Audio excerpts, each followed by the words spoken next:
What would you do if your curiosity led you somewhere it shouldn't?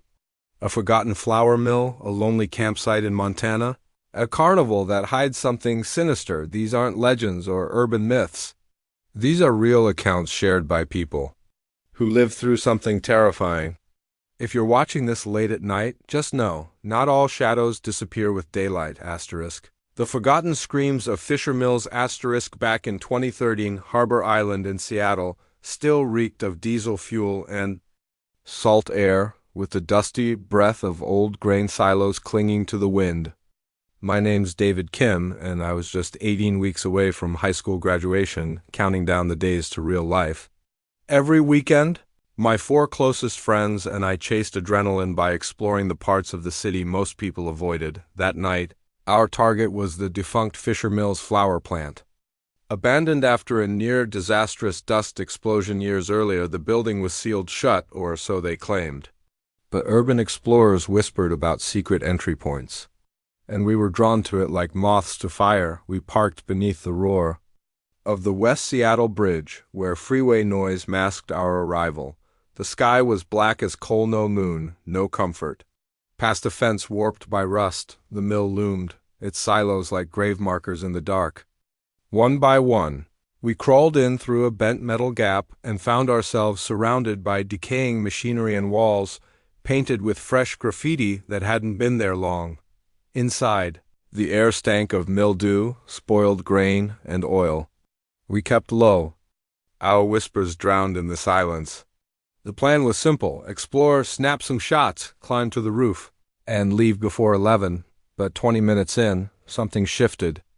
Logan raised a hand. He'd heard something. Then we all heard it, a dragging sound, low and deliberate, followed by slow, shuffling footsteps. We assumed it was a raccoon, maybe a squatter.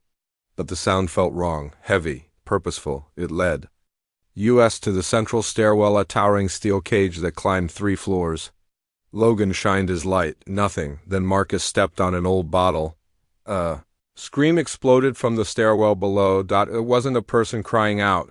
It was something deeper, too long, too hollow, like it came from within the metal itself. We didn't wait. We ran. Flour dust erupted beneath us, coating everything in white. We burst out through the hatch and froze. Outside, a silent crowd had gathered. Homeless folks wrapped in old blankets stared at us, their faces expressionless. As if they'd heard that scream before, we shoved past and didn't stop running until we reached the car. Later that night, Marcus sent us the photos he took. One frame, time-stamped minutes before the scream, showed a silhouette in the stairwell, arms too long, shoulders distorted, the body stretched like wax melting down a wall. We never went back. Months later, the entire mill was demolished. Sometimes, I think that wasn't to make room for new development, but to bury something no one wanted found again. The disappearing tent in the Montana wood solitude used to bring me peace. That kind of silence only found deep in the wilderness, where phone signals die and your thoughts get loud. That's why I chose a primitive, off-map campsite in Montana's Helena National Forest.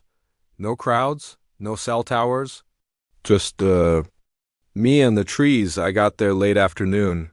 The spot matched a hiking forum, post-flat ground near a creek, surrounded by pines. But something was off. A faded blue tent sagged nearby, abandoned-looking. No car, no gear, just sitting there, like a ghost of someone who gave up halfway through setting up.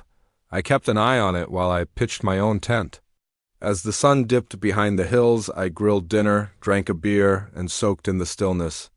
But after dark, the forest changed. First, soft rustling. Then a branch snapped too close. I told myself it was wildlife. But around midnight I heard voices, whispering, calm, measured, not scared. Not random. Then just outside my tent something tugged on the zipper. I shouted, "I have a gun!" and fired a warning shot straight through the roof. Silence. No footsteps.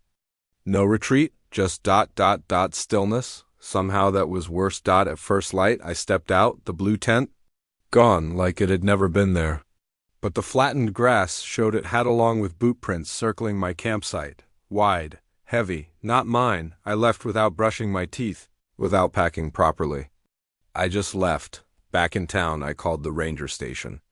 They told me no campsite exists there, that the trail hadn't been maintained in over a year. I've never been back.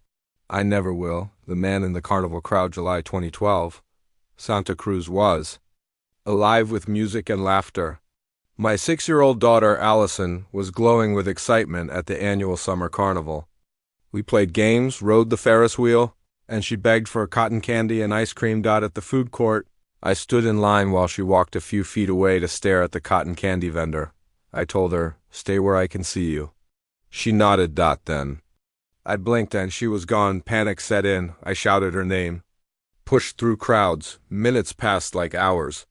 Finally, I heard soft crying behind a closed popcorn booth. There she was, and beside her, a man, calm, casual, too calm, she got. "Confused and came to me," he said, rising. But something in his eyes chilled me. He wasn't surprised. He wasn't even trying to explain, just ... Watching me, I pulled Allison close and walked fast to find security.